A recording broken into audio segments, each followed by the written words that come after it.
Muito bem, pessoal. A partir de agora estamos ao vivo para todo o Brasil, especialmente para vocês da turma de Física Contemporânea. Sejam todos bem-vindos. Pessoal, na aula de hoje nós vamos dar sequência à análise que nós temos feito sobre os fundamentos da álgebra linear, que vão ser vitais para a compreensão dos postulados da mecânica quântica, na versão do Dirac e do complemento feito por von Neumann, que dão as características fundamentais que nós temos hoje para o tratamento dos problemas no nível mais sofisticado e num formalismo mais avançado da mecânica quântica. Número 9, os dois últimos elementos para nós concluirmos a construção do que nós necessitamos da álgebra linear para aplicarmos lá nos problemas da mecânica quântica. São as ideias de autovalores e autovetores de um operador linear. Já vimos na última live o que é um operador linear. É uma transformação linear. É um processo operativo que leva um vetor de um espaço vetorial a outro vetor do mesmo espaço vetorial. Então, o operador, essencialmente, é um processo pelo qual se gera um novo vetor a partir de um vetor dado. E veremos hoje o que são autovalores e autovetores desse operador linear. Vamos, então, definir e criar uma notação própria para esses elementos. Definição e notação. Seja T de R2 em R2, vamos começar com um exemplo bem palpável, um exemplo concreto, situação real. Então, o espaço vetorial R2, o operador que é representado pela matriz seguinte. Nosso operador T será, então, menos 1, 2, 3 e 4. Questão.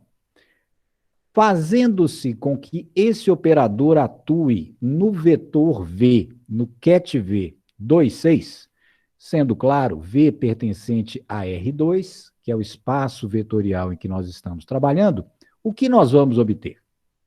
Verifique que, nesse caso, veja lá, o operador T atuando no ket dado, no vetor V dado, então teremos, veja lá, o nosso operador representado pela matriz, menos 1, 2, 3, 4, e o ket V dado, 2, 6. Portanto, usando os elementos, matriz T, menos 1, 2, 3, 4, ket V, 2, 6. Portanto, temos aqui um produto matricial, produtinho de duas matrizes. Então, fazemos linha, coluna. Então, teremos menos 1 vezes 2, mais 2 vezes 6. E 3 vezes 2, mais 4 vezes 6. O que resulta em menos 2 mais 12, 10. 6 mais 24, 30. Note que 10 e 30 podemos colocar um fator comum em evidência. É o fator 5. E teríamos, então, 5 vezes 2 vezes 6. Agora, note que interessante. O nosso ket V sobre quem estamos operando é exatamente 2, 6, que é o resultado que obtivemos aqui. 5 vezes o ket V. Portanto, TV, nesse caso, resulta em 5 vezes o próprio V. Essa é uma relação extremamente fundamental. Um operador atuando num dado ket produz um ket que é 5 vezes, nesse caso, o ket original. Essa relação é que vai permitir que nós criemos esses dois elementos, cujo título é a nossa live de hoje. São autovalores e autovetores de um operador. E eles estão presentes exatamente nesse exemplo numérico aqui. Esse ket V, no caso em que estamos tratando, ele é o autovetor desse operador T, correspondente ao autovalor 5. Portanto, 5 e o ket V 26 são um exemplo concreto para a situação que estamos trabalhando de um autovetor e um autovalor. Esses nomes vêm, historicamente, da criação dessas duas ideias. Portanto, o vetor obtido, nesse caso, teria a mesma direção que o vetor original, e norma 5 vezes maior. Lembre-se que estamos tratando de um vetor do espaço R2, um vetor que pode ser representado, nesse caso, já que estamos no domínio real, por uma seta. Poderia ser uma força. Então, nesse caso, o ket que nós obtivemos, 5V, é exatamente um vetor que pode ser representado como vemos aqui na nossa imagem número 1. Veja lá. O vetor original, que era o vetor 2, 6, é o ket V. O resultado da ação do operador T sobre esse ket V foi produzir um novo ket, um novo vetor, 5 vezes a norma do primeiro, mantendo a mesma direção e o mesmo sentido dele. Portanto, em termos particulares, embora nós tenhamos utilizado um espaço real e de dimensão finita, esse exemplo sugere um fato geral. Qual é?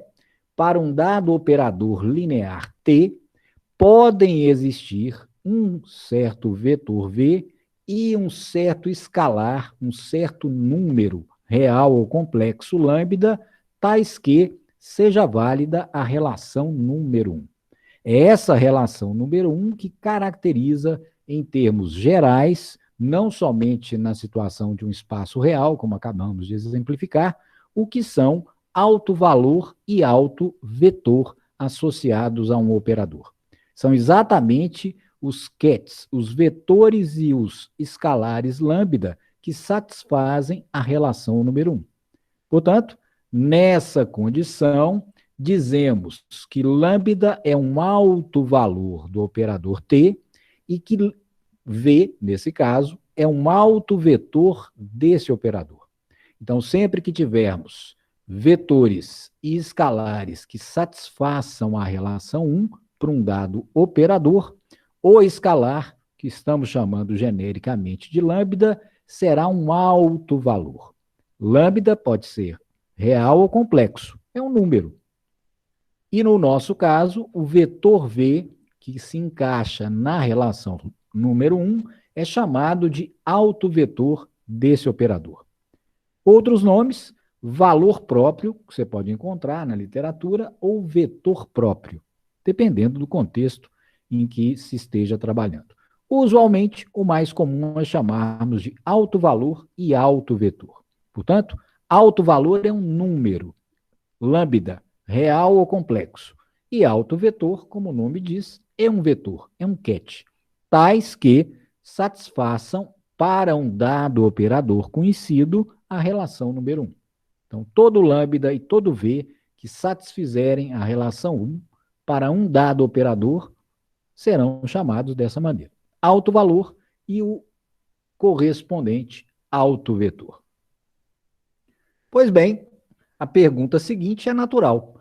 Como obter esses autovalores e autovetores se nós conhecermos o operador?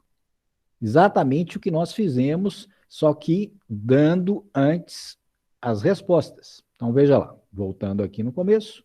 Suponhamos agora o seguinte, que nós conheçamos o operador e quiséssemos descobrir, por algum método matemático adequado, que 2, 6 é alto vetor e que 5 é alto valor. Como é que nós chegaríamos a esses dois elementos fazendo uso do operador dado? Aqui eu já os apresentei prontos, mas é possível, como veremos agora, conhecendo-se apenas o operador, sabermos quais serão o autovetor ou os autovetores e também quais serão os autovalores. Vejamos, então, como proceder. Muito bem, o que fizemos? Iniciamos com um caso particular. Então, parti de uma situação simples, para que a gente pudesse construir a ideia. Então, eu parti lá de um operador e de um vetor pertencentes a um espaço real, o R2, duas dimensões. Nesse caso, isso poderá, evidentemente, ser estendido aos casos gerais. Então, vejamos como fazer. Seja T de E em E o operador representado da seguinte maneira. Então, vamos começar a generalizar a ideia. O nosso operador está em duas dimensões E ele, então, é representado por uma matriz quadrada de ordem 2, 2 por 2. As entradas dessa matriz, que representa o operador T, vou chamar de A, B, C e D. Então, lembre-se, A, B, C e D são constantes reais ou complexas. Seja V igual a K1, K2, um autovetor não nulo de T com alto valor lambda associado. Então, observe que eu estou generalizando agora aquele exemplo particular que nós tratamos. Então, o nosso autovetor é K1, K2, onde K1 e K2 também são constantes reais ou complexas. E lambda é o alto valor associado a ele. Pergunta: como se pode determinar, então, os valores de quem? De lambda, de K1 e K2. Lambda será o alto valor, K1 e K2 irão compor o alto vetor. Conhecendo K1 e K2, obviamente, o vetor V está caracterizado. Pois bem, vamos partir da relação que define esses dois elementos, exatamente a nossa relação número 1. TV igual a lambda V. Nossa relação número 1. Então, vamos usar agora um artifício matemático útil para que possamos gerar um método algébrico de obtenção de lambda K1 e K2. Esse artifício é o seguinte: identidade.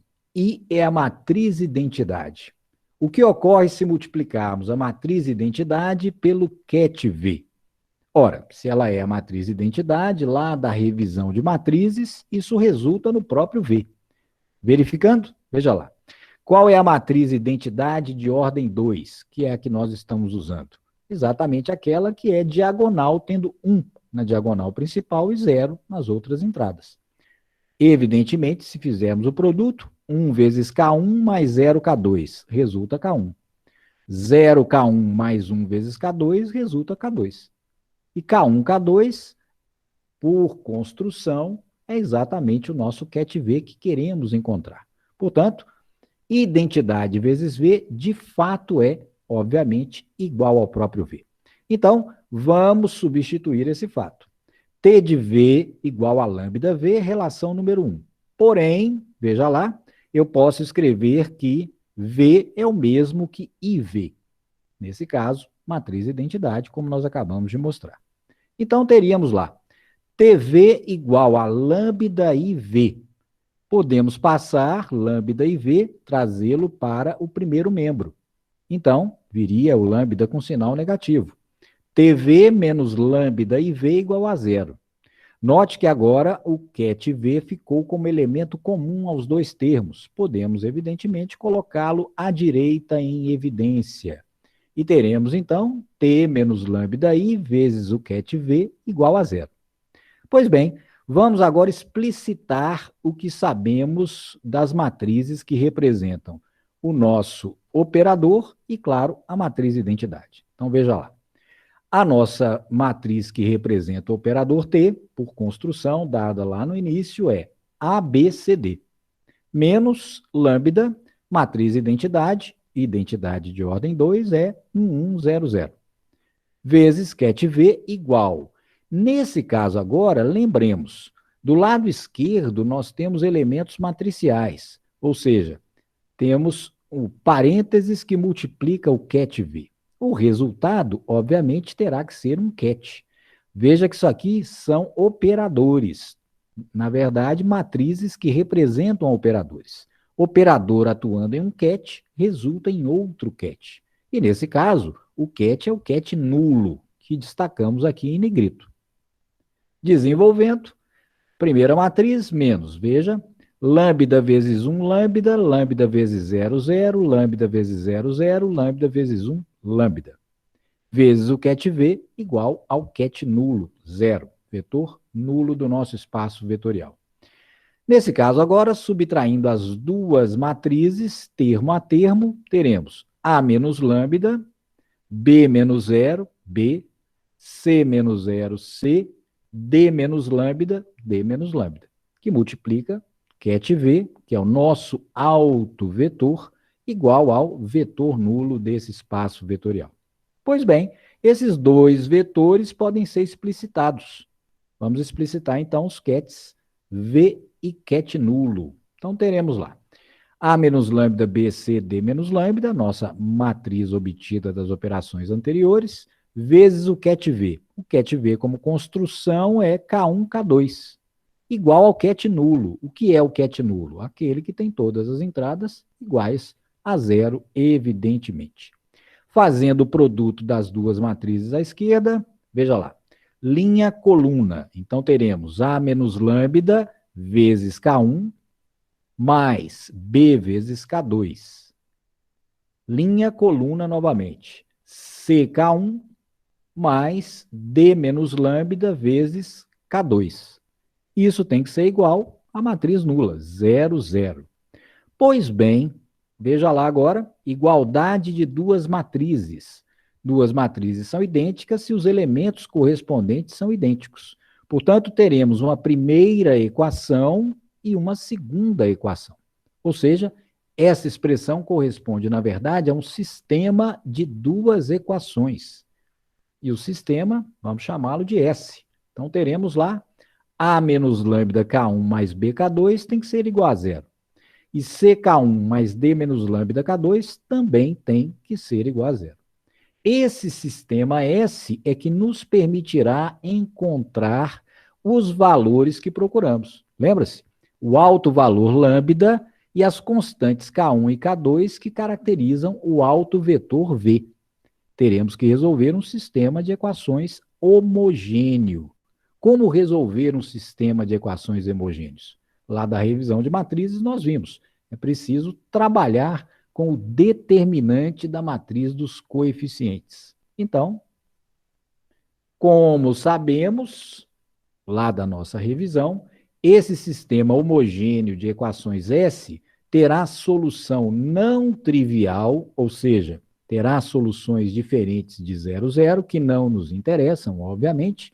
Nós queremos encontrar um alto vetor e um alto valor correspondente, que obviamente não são nulos, para que eles tenham aplicabilidade concreta do ponto de vista físico. Esse tipo de sistema admitirá infinitas soluções, desde que, como nós já vimos, o determinante dos coeficientes das incógnitas seja igual a zero. Nossa relação número 2. Observe que aqui estão exatamente, veja lá de volta, os coeficientes das nossas equações. A menos lambda e C, B e D menos lambda. Então, a matriz dos coeficientes deve ser igual a zero nesse caso, para que o sistema admita infinitas soluções, não somente a trivial, ou seja, a solução 0, 0. Pois bem, essa relação número 2 vai nos permitir calcular o valor de lambda, o alto valor, ou alto valores, exatamente porque A, B, C e D, em geral, são conhecidos. Lembra como começamos o problema? Aquele exemplo particular? Nós fornecemos a matriz que representa o operador. Ou seja, nós sempre conheceremos A, B, C e D.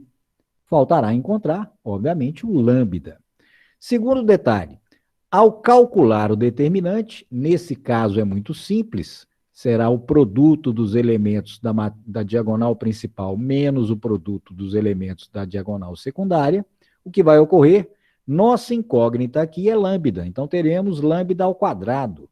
Portanto, é uma equação do segundo grau, um polinômio do segundo grau.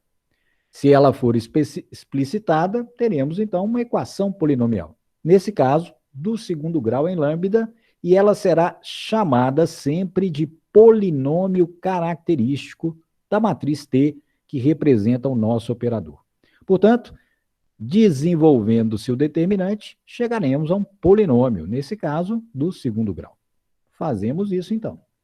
As raízes do polinômio, que vamos encontrar ao resolvermos a equação polinomial, serão exatamente os valores de lambda, que vão satisfazer a relação número 2.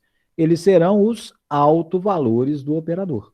Então, a primeira parte do nosso desafio, encontrarmos os valores de lambda, os autovalores do operador dado, consiste em resolver essa equação do segundo grau que vamos obter. Obtidos os autovalores do operador dado, depois que resolvemos essa equação polinomial, usamos cada um deles no sistema de equações S, e para cada um encontraremos um correspondente autovetor associado.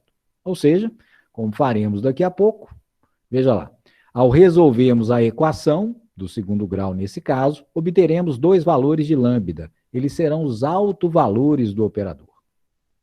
Para encontrarmos o autovetor correspondente a cada um, voltamos com o valor de lambda no sistema de equações S.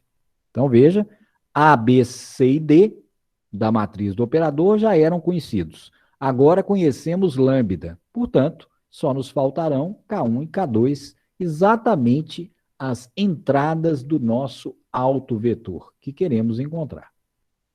Então, essa é a estratégia para responder a pergunta de como encontrar autovalores e autovetores. Sumarizando, vamos resumir para ficar definido. Veja lá. Primeiro passo desse tipo de problema. Teremos um operador dado. Nesse caso, um operador de um espaço de duas dimensões. Mas isso vale para N dimensões. Eu poderia ter uma matriz 3x3, 4x4, depende do espaço vetorial em que vamos trabalhar. Vamos começar, por enquanto, com o caso operacionalmente, em termos de cálculo, mais simples, menos trabalhoso. Embora existam aplicativos que façam isso para você. Então, em geral, teremos a matriz do operador dada. Conheceremos A, B, C e D. Então, nosso objetivo será encontrar K1, K2 e lambda, autovetor e autovalor associado a ele. Isso ocorrerá se a equação 1 for satisfeita. O que mostramos? Para que essa equação 1 para V e lambda seja satisfeita, segundo passo. Vamos resolver o valor de lambda utilizando a relação número 2, determinante do sistema que construímos, dos coeficientes das equações do sistema, igual a zero. Terceiro passo, constroem-se os correspondentes autovetores usando os lambda já conhecidos. Onde? Naquele sistema que eu estou aqui chamando de equação ou de sistema número 3. Conhecidos os lambda, já sabíamos A, B, C e D, resolvendo-se o sistema de equações, que é homogêneo, encontramos K1 e K2. Então, essa é a estratégia, os 3 passos para chegarmos aos autovalores e autovetores. Generalização das duas últimas relações é natural. O que vai mudar, obviamente, é a dimensão do trabalho. Então, ao invés de uma matriz, voltando lá, veja, 2 por 2, pode acontecer do seu operador atuar num espaço vetorial de dimensão 3. Teríamos uma matriz 3 por 3. Na relação número 2, o que teríamos? Um determinante de terceira ordem, ao invés de um determinante de segunda ordem. E, finalmente, para resolvermos e encontrarmos os autovetores, ao invés de um sistema de 2 equações, teríamos um sistema de 3 equações para resolver. E assim sucessivamente, conforme a dimensão do espaço vetorial. Vamos exemplificar para que fique mais palpável. Então, veja lá. Problema típico, então, como eu disse. Seja o operador hermitiano, T, atuando de um espaço vetorial E em outro, no mesmo espaço vetorial, que seja representado por essa matriz. Como eu disse, a matriz do operador é sempre dada. 3 menos 2i, 2i, 0. Detalhe, esse operador é do tipo preferencial que nós vamos considerar nas aplicações em mecânica quântica. As razões por que nós vamos usar os hermitianos ficarão claras na sequência do que vamos fazer agora. Primeiro, como verificar e ter certeza se é mesmo hermitiano? Lembra-se? Dada a matriz do operador, nós fazemos primeiro a transposta dela. Então, linha 3 menos 2i viraria 3 menos 2i, coluna. 2i, 0 viraria coluna. E pegaríamos o conjugado das entradas da matriz.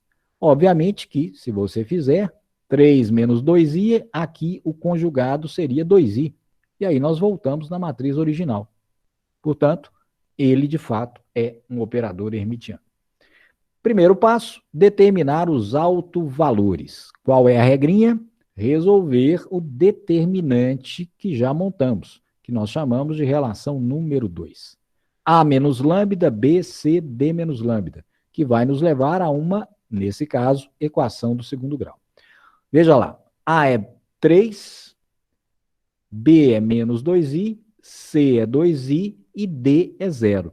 Então, substituindo na relação 2, teremos lá 3 menos lambda, menos 2i, 2i, 0 menos lambda. Exatamente o que manda ser feito a relação número 2. A, B, C e D são exatamente A, B, C e D. 3 menos 2i, 2i, 0, que aqui aparecem agora.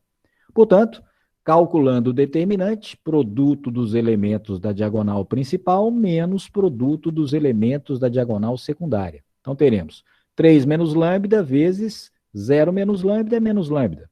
3 menos lambda vezes menos lambda.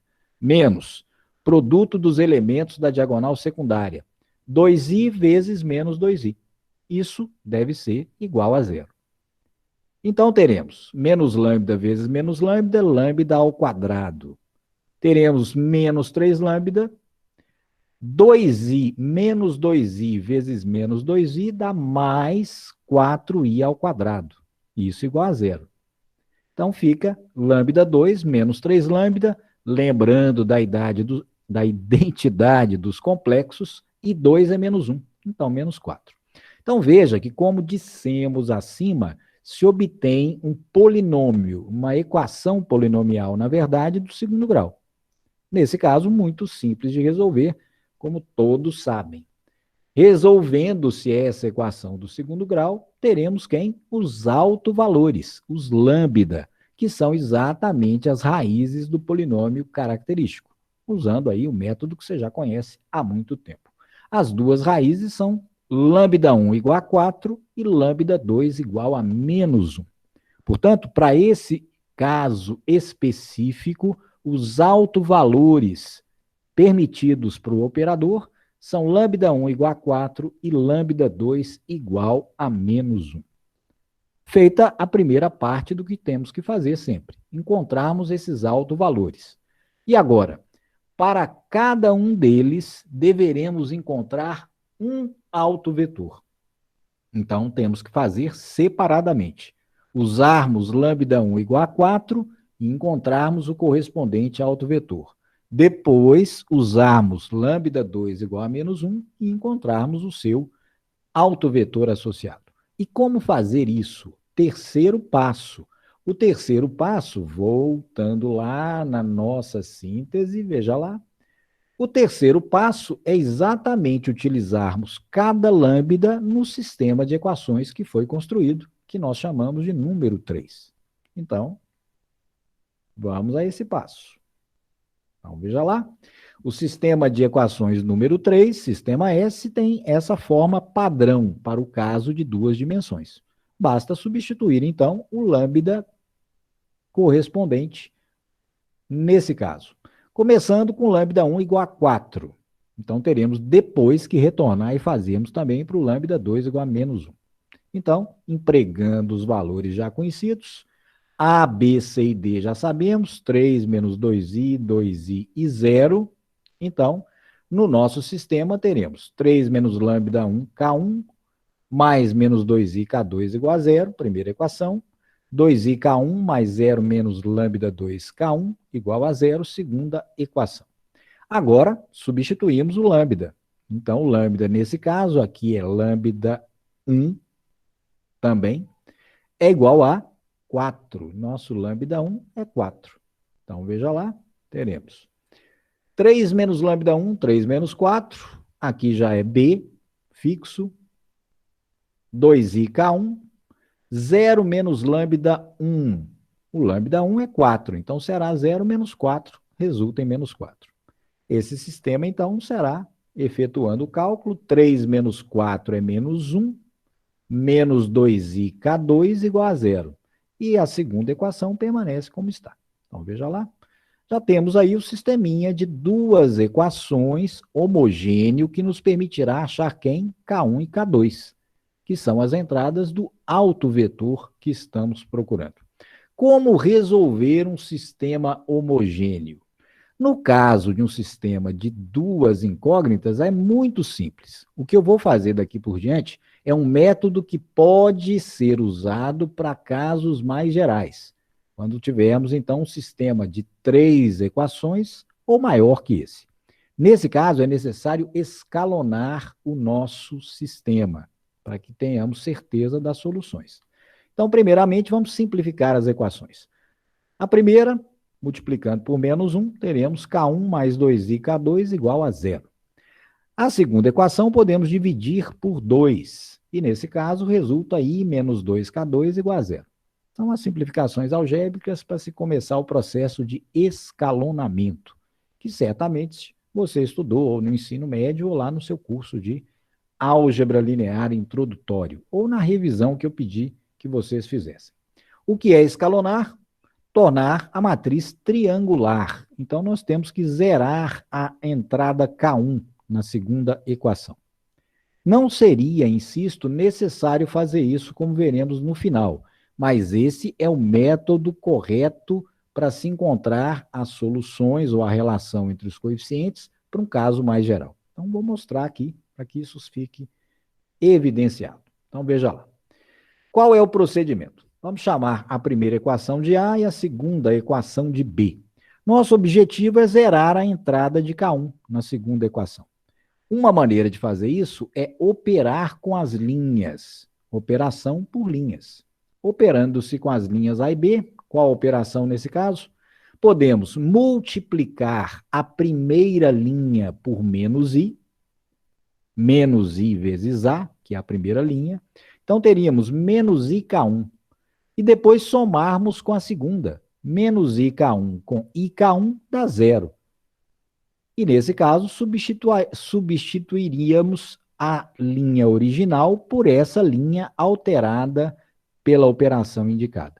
Isso é o método para se produzir escalonamento mais simples. Exatamente operando com linhas, fazendo combinação linear, substituindo uma delas, a solução do sistema não se altera. Então, veja lá como ficaria o nosso processo. A primeira linha se mantém inalterada, então teremos linha A, K1 mais 2i K2 igual a zero. Então, veja agora a operação por linhas que vamos fazer. Multiplicar a primeira por menos I, então resulta em, veja lá, teremos lá, a primeira linha é K1 mais 2i K2. Isso ficará menos IK1 menos 2i ao quadrado K2. Então, multiplicamos a primeira linha, todos os termos, por menos I. Menos IK1, I vezes I ao quadrado, então resulta em menos 2i quadrado K2. Feito isso, vamos somar a segunda linha. Repetimos a segunda linha. IK1 menos 2K2 igual a zero.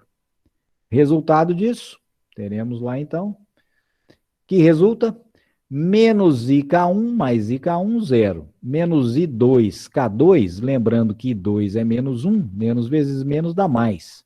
Mais 2, K2, menos 2K2, zero. Resulta zero igual a zero. Qual é o significado disso? Que a segunda equação, como eu disse lá no começo, não seria nem necessária, ela é redundante. Portanto, bastaríamos usar a primeira das equações. E aí, se obtém facilmente que, da equação A, K1 mais 2i K2 igual a zero, então K1 igual a menos 2i K2. O que se obtém para um sistema homogêneo é uma relação entre os coeficientes, na verdade, entre as incógnitas nesse caso. Portanto, temos infinitas soluções. Dado um K2, encontra um K1 correspondente. E, dessa maneira, se constroem infinitas soluções. Nosso problema está, em tese, resolvido. Portanto, vê-se que, desse modo, como acabei de comentar, teremos infinitos autovetores associados ao alto valor lambda 1 igual a 4. Todos eles serão de que forma? Lembra-se? O nosso V é K1, K2, pela definição inicial lá no comecinho.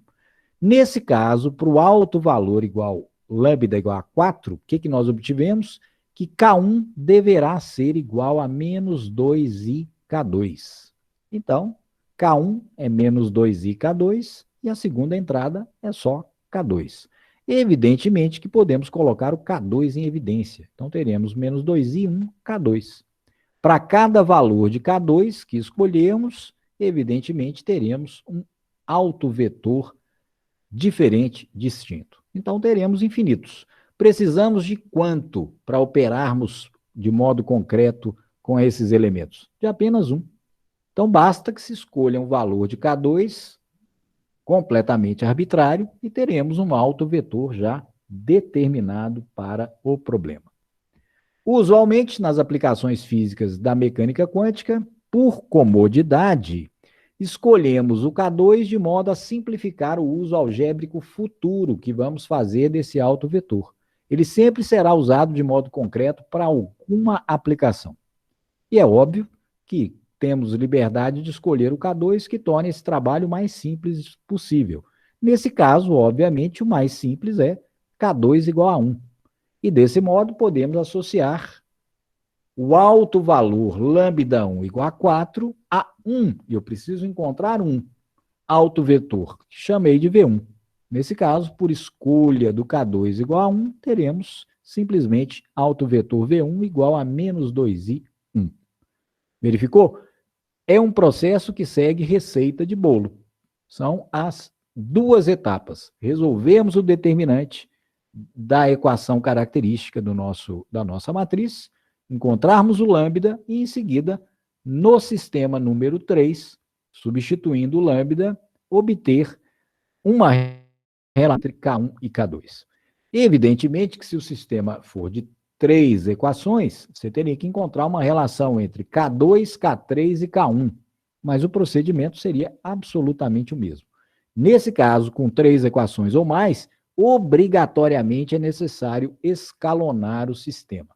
Como eu mostrei nesse exemplo, para 2 dimensões não é necessário. A segunda equação, em geral, é sempre redundante. Basta usar direto a primeira. Portanto, já poderíamos ter resolvido o problema desde onde? Desde a sua origem, exatamente daqui, desse ponto. Bastaria utilizar a primeira equação, você chegaria direto no mesmo resultado que nós acabamos de enunciar. Mas eu fiz questão de mostrar esse procedimento de escalonamento porque ele é genérico, ele vale para casos mais complexos. Portanto, o primeiro alto valor, lambda 1 igual a 4, tem autovetor, eu preciso de 1, ele tem infinitos, mas eu preciso apenas de 1, V1 menos 2i, 1. Terminou a missão? Ainda não. Para terminar, falta encontrar, lembra que são 2 autovalores, portanto, cada um tem associado a ele um autovetor característico. Então, precisamos fazer o mesmo procedimento para lambda 2. Como fazer?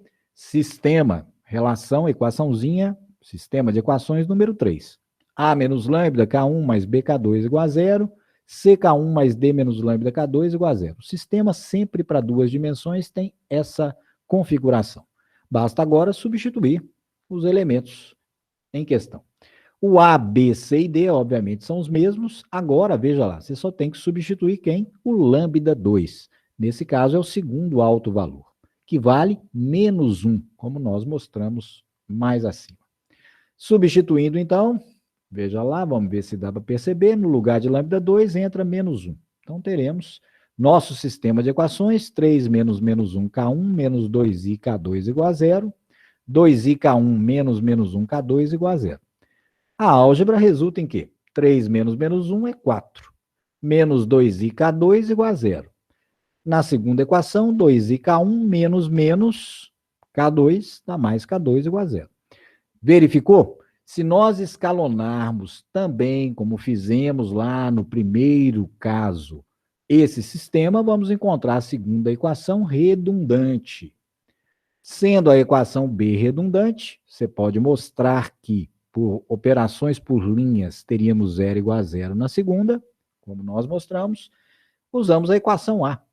Usando a equação A, o que resulta? Isolando K1, teremos 2iK2 sobre 4. Simplificando, K1 igual a I sobre 2K2.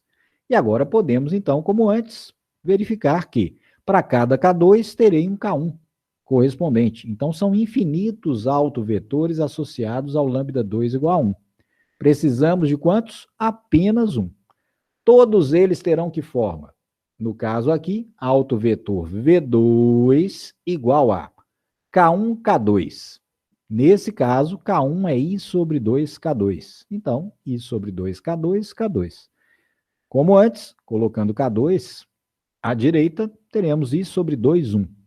Lembra-se? Basta escolher um K2 e definirmos o autovetor em questão. Qual é, nesse caso, a melhor escolha para o K2? Ela é completamente arbitrária. Você pode escolher 50, 1.200.000. Obviamente que, se você utilizar um K2 inconveniente, os cálculos futuros também ficarão. Você tem a liberdade de escolher o melhor K2 para simplificar a expressão do autovetor. Evidentemente, como aqui temos uma entrada fracionária, o bom senso sugere, para evitar essa fração, que escolhamos K2 igual a 2. Se escolhermos K2 igual a 2, teremos então alto valor lambda 2 igual a menos 1, como já vimos. Qual é um autovetor associado a ele? Por construção, se nós escolhermos K2 igual a 2, resultará em I. 2 vezes I sobre 2 é I. 2 vezes 1 é 2. Então, veja que fica com a expressão muito mais confortável para se trabalhar na sequência. Isso será utilizado depois, como veremos, para obtermos outros resultados. Então, a liberdade de escolha de K2 facilita a expressão do autovetor de maneira a ficar mais usual para as outras aplicações. Por fim, vamos generalizar quais são as propriedades de autovalores e autovetores, que nós já identificamos, para um operador hermitiano, que são aqueles que nós vamos usar concretamente na mecânica quântica. Resumindo, lembrando, vimos nesse exemplo particular que acabamos de fazer, que os autovalores do operador hermitiano que nós trabalhamos, lembra? 3 menos 2i, 2i, 0. Detalhe, o que nós obtivemos? Os lambdas foram números reais. Lambda 1 igual a 4 e lambda 2 igual a menos 1. Aí você perguntaria, olha, Luciano, mas não seriam necessariamente sempre reais? Não. Vamos voltar lá de onde eles vieram. Volte lá, vamos voltar com calma, a gente chega lá. Né? Era para estar aqui mais pertinho. Vê lá? De onde vieram os lambda? Vieram de uma equação polinomial, nesse caso, uma equação do segundo grau. Você se lembra que a equação do segundo grau necessariamente não tem as duas raízes reais sempre. Lembra-se? Elas podem ser complexas também. Basta que o discriminante lá, né, da raiz de delta, que ele seja negativo. Você teria, então, raízes complexas. Os lambdas poderiam, a princípio, ser complexos, mas aqui não o foram. E isso não é por acaso. Eles não foram complexos exatamente por conta do fato de que o nosso operador é hermitiano. Sempre que o nosso operador for hermitiano, obrigatoriamente os lambda serão reais. Como veremos na modelização da mecânica quântica, esses autovalores serão grandezas, medidas de grandezas físicas concretas, como energia, momento angular. Naturalmente, então, elas têm que ser obrigatoriamente reais. E, para isso, os operadores empregados lá na mecânica quântica serão, como veremos, todos hermitianos. Então, essa é a primeira propriedade importantíssima. Segunda propriedade importante. Os autovetores que nós obtivemos, o V1 menos 2i1 e o V2 i2, têm uma propriedade notável. Para isso, vamos fazer o seu produto interno. Vamos fazer o braquete com V1 e V2. Veja lá. O nosso V1 é menos 2i1. Então, o Bra associado ao ket V1, como é? Transposta conjugada. Então, teríamos 2i1 vezes o ket V2. O ket V2 é i2. Efetuando-se linha vezes coluna, o que resulta? 2i vezes i mais 1 vezes 2. Então, teremos nosso produto braquete dos dois autovetores, resulta em quê? 2i quadrado mais 2. I quadrado é menos 1. Então, isso resulta em menos 2 mais 2, 0. O produto interno, o braquete dos dois autovetores obtidos do operador hermitiano, deu 0, esse produto. Isso significa algo muitíssimo importante. O que é o resultado do produto interno igual a 0? A condição para que esses vetores sejam ortogonais. Portanto, esse resultado particular, ele é, na verdade, característica do fato do operador ser hermitiano. É uma propriedade completamente geral, mesmo que o operador não seja do universo das matrizes, desde que mesmo que o espaço vetorial seja um espaço vetorial de funções. Veremos que também valerá essa ideia. Os autovetores serão ortogonais. O produto braquete deles, 2 a 2, sempre resulta em 0. Isso é muitíssimo importante. E agora, então, com isso, podemos concluir o nosso estudo com esses elementos de hoje.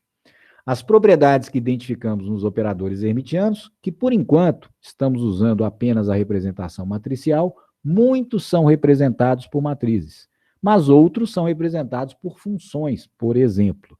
As ideias aqui continuam válidas, mesmo que os operadores pertençam a outro espaço vetorial que não seja representado matricialmente. Elas são inerentes, características próprias de quem? Dos operadores que vamos empregar para representar as grandezas físicas mensuráveis, que podem ser medidas no âmbito da mecânica quântica. Lá se costumam chamar essas grandezas, é a nomenclatura própria da área, de observáveis. Por isso, é vital sintetizar as propriedades. Lembre-se, para que você sempre as tenha em mente. Isso é preciso saber sem pestanejar. Saber o quê? Quais as propriedades mais importantes de um operador hermitiano. Então, vejamos lá a síntese. Se o operador é hermitiano, primeira propriedade vital. Os autovalores desse operador, como nós vimos no exemplo de hoje, são sempre reais. Segunda propriedade. Os autovetores correspondentes, como mostramos agora há pouco, a autovalores distintos, claro, né? Como vimos lá, lambda 1 igual a 4 e lambda 2 igual a menos 1, os autovetores correspondentes a esses autovalores, o que nós vimos? São ortogonais. O seu produto interno braquete dá sempre 0. E terceira propriedade, que já tínhamos visto na live de ontem, na última live, qual é a P3? Lembra-se? Para todo par de vetores pertencentes àquele espaço vetorial, lembra-se? O braquete UTV sempre resulta no mesmo que TUV. Ou seja, o operador pode transitar do ket para o bra, que não altera o valor do produto interno. Essas três propriedades são as propriedades mais importantes, mais usuais, mais operativas que teremos para aplicar no contexto da mecânica quântica, como veremos nas próximas aulas. Muito bem, pessoal. Então é isso por hoje. Agora, deixe o seu like, compartilhe e, se não é inscrito, inscreva-se no canal. Até a próxima aula e bons estudos!